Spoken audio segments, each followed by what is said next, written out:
Hi guys, it's Danielle and this is Hogan Life. Thank you for joining me. Today I want to talk a little bit about weight loss and being a mom. Mom fitness. This is a hot topic. It's not like we're all trying to be models or anything.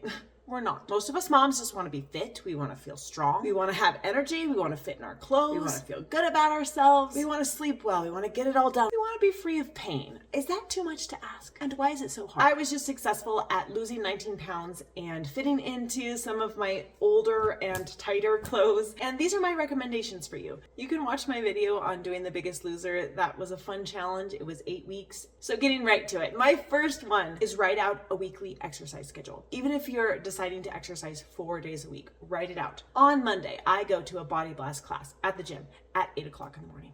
Every Monday. On Tuesday, I go for a walk with my kids on the bike path. On Wednesday, I do a HIIT video in my living room. Be specific. On this day, this is just what I do. It takes out the uncertainty, it takes out the indecision, and you just get up and you do it. Or if you didn't do it in the morning, you have to do it in the afternoon. And if you didn't do it in the afternoon, then you do it before bed at night, which is way harder. It really changed my thinking entirely when I determined that I was going to do that bit of exercise no matter what on that day.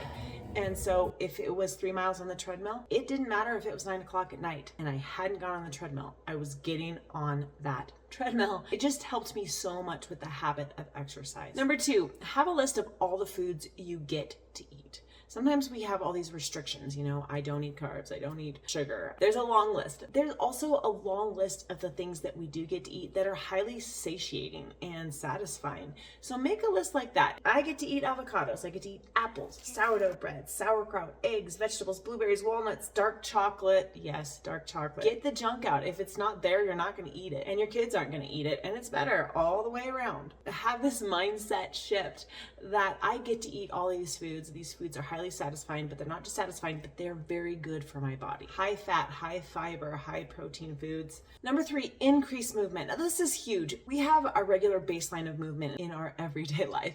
And it feels, as a mom, I feel like I'm constantly in a state of movement. I don't sit down a lot. I'm always running up and down the stairs.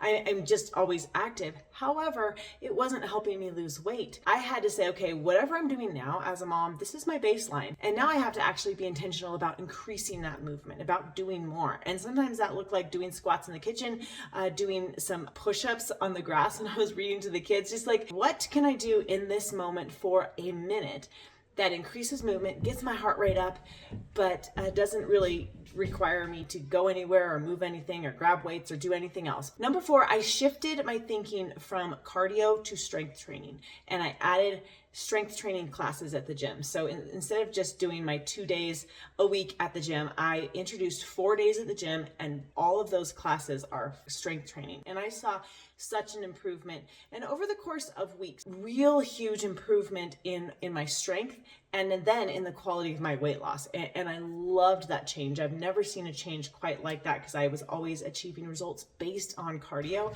And so I think also now that I'm in my 40s, becoming stronger, becoming more mobile, and being aware of that, coming from that angle, was really beneficial. You don't need equipment. You don't even need a gym. You have your body weight. We live in a world and a culture where you can look up anything that you want to do online, and you have free classes. So there's no excuse. That's why it's just so valuable for you to put in your journal, your calendar, your schedule. Okay, on Mondays, I do this specific 15-minute strength training workout, and it's on my phone. 5, avoid the constant cortisol spikes and know what to do when you're having them. A cortisol spike is just your natural stress hormone. It is constantly rising and falling, especially as a mom.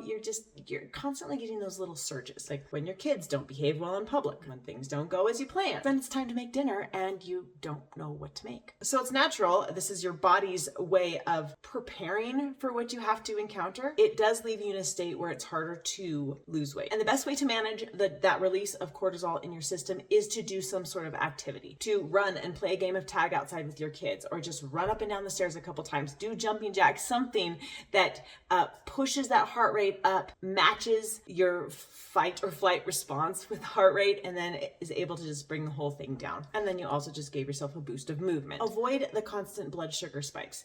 If you're a mom and you're home a lot, and if you're like me, you snack a lot. It's very tempting. You're preparing breakfast in the morning. You're preparing lunch in the afternoon. You're preparing dinner. You're constantly eating off your kids' plates when they've left and haven't finished it yet. Like, you just have opportunity to snack all the time. But this does create a constant rise and fall in blood sugar. This does promote fat storage and then makes it harder to burn that fat. Whatever you're consuming has the potential for increasing and spiking your blood sugar, especially if there's anything sugary about it. If you're just doing black coffee, no, it's not. If you're doing tea, if you're not putting a lot of added sugar, if you're eating high protein, high fat foods, it's not having that effect on your body. You just want to have foods that are rich in nutrients. But this leads me to my number 7, and it is the way I manage blood sugar, and that is intermittent fasting. But I just call it having an eating window. It actually is so much simpler for me when I know that this is my eating window and this is my fasting window. And let me tell you something, it's also been so revolutionary when it comes to my evenings, because if I'm not eating past 7, I'm not snacking on those, let's just be real. Nothing good happens on the couch after 9:00 p.m. Those decisions you make, they're not carrots and celery when you're watching TV in the evening. They're mostly chips and ice cream. I still like a show with my daughter at the end of the day sometimes, and instead of snacking, she was stretching and I was just doing mobility exercises, and it was fun. We were both on the floor watching a show, but instead of eating, we were stretching. So personally, I do like my eating window to be from like 12 or 1 to 7, and about a 6 or 7 hour eating window is really good. Simplifies it so I don't have to even worry about what I'm eating in the morning, and I'm certainly not snacking in the evening.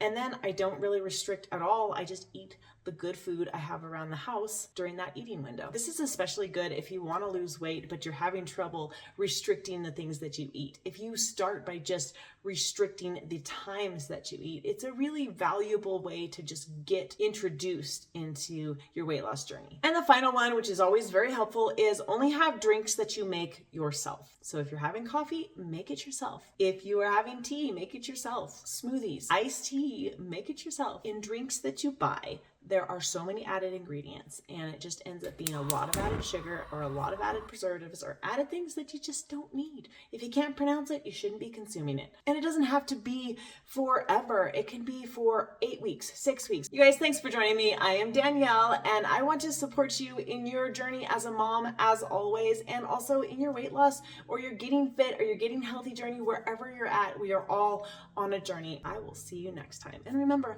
no one can mom your kids like you.